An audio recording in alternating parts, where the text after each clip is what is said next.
안녕하세요. 크립토 노마드입니다. 요즘 증시와 비트코인의 흐름을 보면 동일한 상황에서 서로 엇갈린 방향성을 확인하는 디커플링 양상이 포착될 때가 많습니다. 9월 금리 결정이라는 의미 있는 전환점을 앞두고도 어느 정도의 디커플링 흐름을 보여주고 있습니다. 먼저 뉴욕 증시는 FOMC를 앞두고 관망세를 보이면서 일제히 하락했습니다. FOMC 회의는 이미 시작됐고 한국 시간으로 21일 새벽 3시에 금리 결정 결과가 발표됩니다. 관심은 점도표 결과인데 지난번 회의 때 점도표를 기준으로 하면 연말 미국의 기준금리는 5.75%, 다시 말해서 지금보다 한 번 더 금리 인상이 이루어질 수 있다는 건데 이게 변화가 될지, 그러니까 한 번이 아닌 두 번 인상이 될 수 있는 건지, 또 금리 인하 시기는 언제가 될지, 이런 것들이 관전 포인트라고 할 수 있습니다. 지금 복병으로 제시되고 있는 요인은 단연 국제유가입니다. 일단 국제유가는 4거래일 만에 소폭 하락하는 흐름을 보였습니다.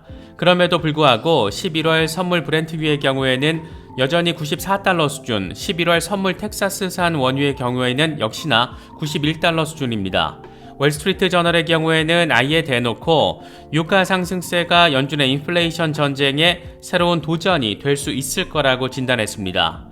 과연 말로만 나돌고 있는 3대 유가 100달러 상황 펼쳐지게 될 것인지, 이건 정말 이번 금리 인상 사이클에 어떤 영향을 미치게 될지 주목되는 포인트 지점들입니다.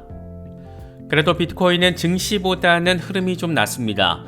27,000달러 위에서 나름의 지지 테스트를 잘 벌여주고 있는데 50일 단순이동 평균이 자리한 27,200달러 부근에서의 저항이 확실히 눈에 띄게 강력하다라는 것을 느낄 수가 있습니다.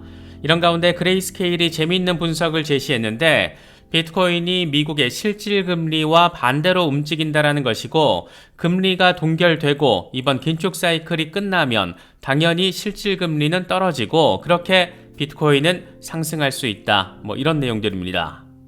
요즘 리플랩스가 구축하고 있는 여러 기술적 혁신들과 이와 관련한 결과물들을 놓고 바라보자라면 한 가지 공통분모 역할을 하는 키워드가 있습니다.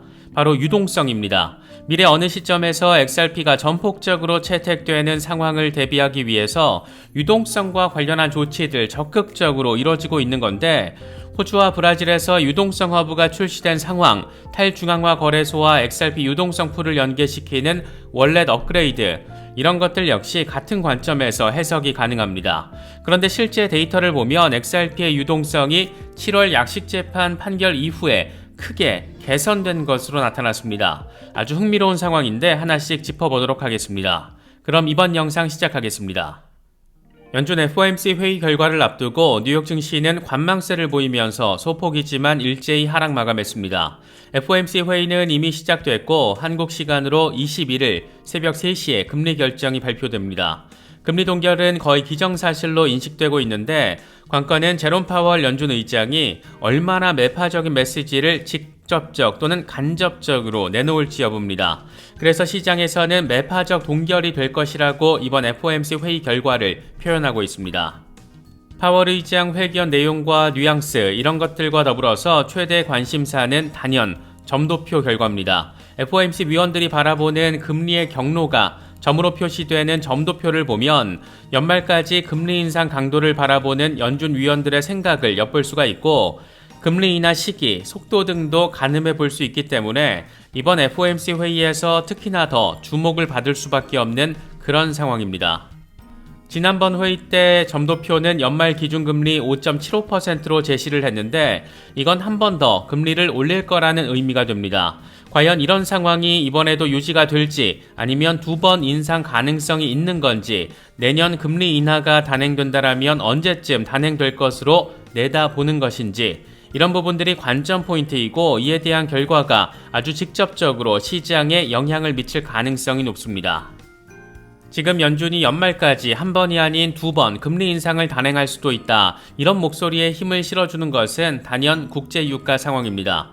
국제유가가 연중 최고치를 갈아치우면서 100달러 시대에 돌입할 거라는 전망이 이어지고 있는 가운데 국제유가가 4거래일 만에 소폭 하락 마감했습니다. 하락했다라고 해도 브렌트유와 서부 텍사스산 원유 모두 여전히 90달러 위에서 자리하고 있는 상황이어서 최근의 상승세를 바라보자라면 올해 안에 배럴당 100달러를 넘길 것이라는 전망이 늘고 있는 모습입니다. 시티그룹과 뱅크 오브 아메리카, 골드만삭스 등 대형 투자은행들은 올해 안에 유가 100달러 시대가 도래할 거라는 전망을 이미 제시한 상태이고, 이런 유가 고공행진이 추가 금리 인상을 불러올 수 있다라는 분석으로 이어지고 있습니다. 월스트리트 저널의 경우에는 유가 상승세가 연준의 인플레이션 전쟁에 새로운 도전이 될 수 있을 거라고 보도했는데, 이와 관련해서 아거스 미디어의 경우에는 분명 인플레이션을 조금 더 높일 위험이 있고 이건 연말까지 연준의 추가 금리 인상을 불러일으킬 것이라고 밝혔습니다. 아직 뭔가 안심하기에는 상황이 간단치 않다라는 점 아주 선명하게 느낄 수 있는 그런 부분입니다.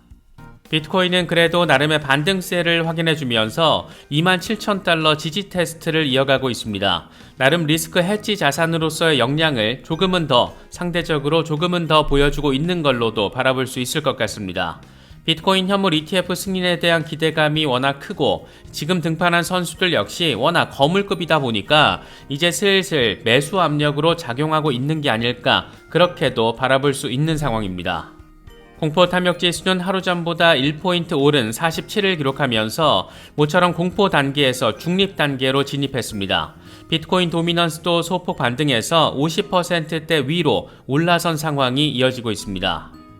이번에 그레이스케일이 비트코인과 미국 실질금리가 반대로 움직여왔다라는 분석을 내놓은 건 상당히 재미있게 느껴지는 부분입니다. 그레이스케일은 이번 FOMC에서 금리 인상 종료가 언급되거나 4분기 추가 인상 이후에 마무리될 경우에 암호화폐와 전통적 자산의 상승세를 촉진할 것이라고 예상한다, 이렇게 분석했습니다. 비트코인 가격은 그동안 실질금리와 반대로 움직여왔다. 2020년 금리 인하 시점에는 상승, 2022년 금리 인상 시점에는 하락세를 보였다. FOMC가 금리를 동결하거나 4분기를 마지막으로 인상 움직임을 끝낼 것으로 시장은 기대하고 있는데, 연준이 금리 인상을 멈추면 실질금리는 하락하고 그렇게 긴축 움직임이 끝나게 되면 암호화폐는 상승세가 시작될 수 있다라고 설명했습니다. 아주 간단히 정리하면 이번 FOMC에서 금리 동결하면서 긴축 종료 시그널 또는 뉘앙스가 나와주면 비트코인은 상승할 거라는 건데, 물론 이게 앞서 짚어본 추가 인플레이션 우려가 작용하고 있는 상황에서 얼마나 기대치를 반영할지는 그 정도는 좀 더 지켜봐야 할 것으로 보입니다. 번스타인의 경우에는 FTX 사태로 인해서 개미들은 암호화폐 투자를 줄이고 있다. 분위기가 전환되기 위해서는 시간이 더 필요하다. 그럼에도 불구하고 내년 초 미국 비트코인 현물 ETF 승인 가능성과 비트코인 반감기 등 강세장이 올 기대감은 여전히 남아있다. 또 기관 투자자들의 경우에는 암호화폐 리스크에 대한 보상이 개선되고 있다라는 점에서 개인 투자자들과 다른 행보를 보이고 있다라고 설명을 했습니다. 결국 비트코인 현물 ETF와 비트코인 반감기의 콜라보가 얼마나 흥미롭게 잘 진행될지, 이 부분에 대해서 기관들의 관심이 꽤나 크다라는 것, 이게 암호화폐 강세장을 강하게 밀어붙일 수 있다라는 것, 이런 얘기를 지금 하고 있는 겁니다. QCP 캐피털의 경우에는 비트코인이 한 번 더 빠질 가능성에 대해서 언급을 했습니다. 비트코인이 전주 대비 5% 넘게 상승을 한 건 10월 말로 예정된 마운트 곡스 채권자 상환 기한이 내년으로 연기될 거라는 소문에 영향을 받은 것이다. 하지만 4분기 글로벌 거시 리스크로 인해서 반등이 꺾이고 비트코인은 22,000달러까지 하락할 것으로 예상된다. 미국 FOMC 회의를 통해서도 가격이 크게 변동하지 않을 것이고, 연준이 금리를 인하하기 전까지 주식과 함께 비트코인도 주춤할 것이다. 이렇게 다소 보수적인 전망을 제시했습니다. 금리 인하 시기까지 증시와 비트코인이 주춤할 거라는 내용은 너무너무 보수적인 관점이 아닐까 생각되는데, 다만 반감기가 도래하기 전에 22,000달러, 이건 지금 축적 구간의 박스권 바닥에 해당하는 지점인데, 여기까지 추가로 한번 하락하면서 개미들 털어버리고 그렇게 기관이나 세력들로 이 손바뀜이 한 번쯤은 진행될 가능성 충분히 생각해 볼 수 있다라는 점, 이런 것들은 참고하셔도 좋을 것 같습니다. 일본의 대형 그룹 노무라 홀딩스의 암호화폐 계열사인 레이저 디지털이 기관 투자자들을 대상으로 비트코인 펀드를 출시한 점도 아주 흥미로운 지점입니다. 이번 상품은 케이맨 제도 기반의 장기 뮤추얼 펀드라고 하는데, 커스터디 업체 코마이누가 커스터디를 맡게 된다고 합니다. 코마이누의 경우에는 노무라와 레저, 코인쉐어스의 합작회사인데, 노무라가 이미 커스터디 사업에 돈을 때려박았고 이 회사를 통해서 비트코인 펀드를 기관 대상으로 출시를 했다라는 점, 이게 주체가 노무라라는 점 참 생각할 거리들이 많이 자리하고 있습니다. 리플 XRP의 경우에도 흐름 자체는 괜찮은 모습을 보이고 있는데 이번에 암호화폐 리서치 기업 카이코가 아주 재미있는 데이터를 제시했습니다. XRP 가격과 거래량이 아직 본격적인 회복 국면에 진입했다라고 보긴 어렵지만 유동성 지표가 개선이 된 것이 확인이 되면서 앞으로 추가적인 가격 상승을 기대해 볼 수 있다라는 게 핵심입니다. 카이코는 XRP 유동성이 7월 약식재판 소송 판결 이후에 크게 개선됐는데 6월에 800만 달러 수준이었던 마켓 뎁스가 가격 하락과 거래량 감소에도 불구하고 9월 초에 1200만 달러 규모로 증가한 것으로 나타났습니다. 유동성이라는 것은 시장을 움직이는 핵심 요소 가운데 하나로 평가를 할 수가 있고 이렇게 유동성 증가 추세가 지속되면 시장의 가격에도 반영될 가능성이 있다라는 점, 이런 걸 생각해 보면 상당히 의미 있는 포인트라고 할 수 있습니다. 여기서 우리가 추가로 더 생각해 볼 수 있는 부분은 최근 리플랩스가 일구고 있는 기술적 혁신 노력과 결과물들이 대체로 유동성 확대 범주 안에서 해석될 수 있는 것들이 굉장히 다양하게 자리하고 있다는 부분입니다. 리플은 이미 미국 35개 주에 리플 유동성 허브를 출시했습니다. 기관들이 들어와서 암호화폐를 매매하고 보관하는 과정을 원스톱 서비스로 누릴 수 있게 하는 게 핵심입니다. 특히 최근에는 호주와 브라질로 이 유동성 허브를 확장 출시했는데 표면적으로는 비트코인, 이더리움, 비트코인 캐시, 라이트코인 등 특정 소수 디지털 자산에 대한 유동성을 제공하는 장치로 볼 수 있지만 추후 여기에 XRP가 포함될 가능성이 높고 그럴 경우에는 이건 결국 거래소 역할과 커스터디, 스테이킹 등 모든 역할을 수행을 하면서 XRP ODL 통로로서 역할을 하게 되는 상황까지 그려볼 수가 있습니다. 또 최근 업그레이드가 예고된 AMM, 오토메이티드 마켓 메이커 역시 비슷한 관점으로 해석할 수 있는 여지가 존재합니다.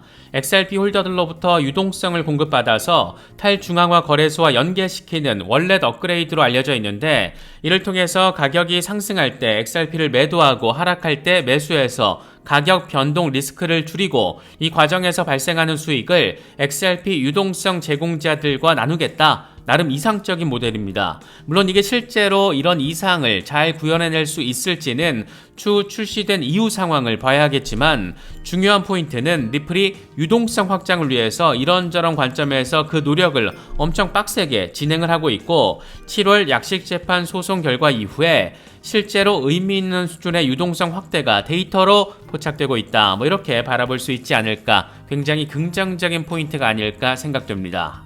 금융의 미래는 과연 어떻게 될 것인가? 사실 이 방향성은 따로 공부할 필요도 없는 게 돈에 미친 돈 귀신들이 너무 선명하게 보여주고 있기 때문입니다. 핵심 키워드는 자산의 토큰화, 은행 예금, 채권, 상품, 부동산 등등 기존 자산을 토큰화해서 블록체인 기반으로 거래가 되게끔 전환 작업이 지금 엄청 활발하게 진행되고 있습니다. 도이체방크, 뉴욕 멜론, 시티그룹 등등 이 거물급 레거시 금융기관들이 이 영역으로 들어오고 있는 것은 다른 게 아니라 이게 돈이 되기 때문입니다. 더 저렴하고 더 빠르게 돈을 주고받을 수 있는 혁신 기술이기 때문에 그만큼 불필요한 비용과 시간을 줄일 수가 있습니다. 이건 이미 정해진 미래라고 개인적으로는 바라보고 있습니다. 최근 도이체방크가 커스터디 영역에 진입을 한 것은 토큰화된 자산을 안정적으로 보관하는 것이 엄청 중요하다는 걸 상징적으로 보여주는 것이고 리플이 홍콩통화청과 부동산 토큰화와 관련된 CBDC 프로젝트를 진행을 하고 있고 포트리스나 메타코 같은 커스터디, 웹3 인프라 기업을 적극적으로 인수하고 있는 것도 자산의 이동도 중요하지만 무엇보다 중요한 것은 결국 그 자산을 얼마나 안정적으로 보관하느냐, 이게 또 엄청 중요할 수밖에 없기 때문입니다. 이번 판의 주인공은 시티그룹입니다. 기관 고객들을 대상으로 디지털 자산 활용을 지원하기 위한 서비스, 이른바 시티토큰 서비스로 불리는 파일럿 상품을 출시한 겁니다. 이걸 통해서 고객들이 토큰화된 예금, 국경 간 송금, 자동화된 무역금융 솔루션을 1년 365일 24시간 이용할 수 있게 지원할 계획이라고 합니다. 시티가 지난해 11월에 세계 금융 시스템을 24시간 연중 무휴, 온체인을 통한 일반 통화 결제가 가능한 곳으로 만들겠다, 이런 목표를 제시하기도 했었는데 이게 지금 하나씩 현실화되고 있는 것으로 바라볼 수가 있습니다. 시티그룹이 이렇게 전폭적으로 움직이고 있고 JP모건은 이미 자체 블록체인 부문을 설립해서 오닉스를 통한 내부 블록체인 송금 혁신을 이뤄내고 있고 언젠가 수많은 은행들이 각각의 토큰화된 자산 시스템을 구축했을 때 그 많은 은행들의 상호 운용성을 일구게 되는 브릿지 커런시 당연히 필요할 수밖에 없을 것이고 이런 기능성과 관련해서 지금 가장 상징성이 강한 상품은 단연 리플 XRP입니다. 물론 XRP뿐만 아니라 스텔라 루멘, 퀀트, 알고랜드, 헤데라, 아이오타, XDC 등 여러 프로젝트들도 비슷한 혁신을 구현하고 있는데 엔터프라이즈 비즈니스 영역에서 지금 가장 활발한 채택이 이루어지고 있는 것은 단연 XRP입니다. 우리가 알게 모르게 이미 리플 기반의 송금은 크게 증가하고 있는데 이번에 리플의 파트너사 트랭글로가 밝힌 내용은 그래서 더 재미있게 또 의미있게 느껴집니다. 트랭글로는 2021년부터 2023년까지의 통계를 밝히면서 리플 기반 국제 송금 솔루션이 2021년 5,300만 달러에서 2022년 9억 7천만 달러로 17배 이상 급증했다라고 밝혔습니다. 그러면서 앞으로 ODL 사용을 확대할 것이고 2022년 이체액은 20억 달러 돌파, 트랜잭션의 80%는 지연 없는 실시간으로 완료됐다라고 설명을 했습니다. 흥미로운 혁신은 우리가 잠든 사이에도 이렇게 전폭적으로 진행되고 있는 겁니다. 리플에 대한 전폭적인 가격 전망을 제시해왔던 코인스키드가 이번에 상대적으로 현실적인 가격 전망을 제시했습니다. 앞으로 몇 달 동안 최소 목표 가격을 1.31달러로 바라보고 있다. 올해 지금까지 모든 움직임을 포착해 왔는데 과연 올해가 끝나기 전에 마지막 상승을 볼 수 있을 것인가? 이렇게 질문을 던졌습니다. 함께 공유한 주간 차트를 보면 8월 저점 테스트 잘하고 지금 순항을 하고 있는데 과연 1.31달러 바라보면서 연말을 보낼 수 있을지 기대되는 포인트입니다. 이번에 준비한 영상은 여기까지입니다. 시청해주셔서 감사합니다. 지금까지 크립토 노마디였습니다.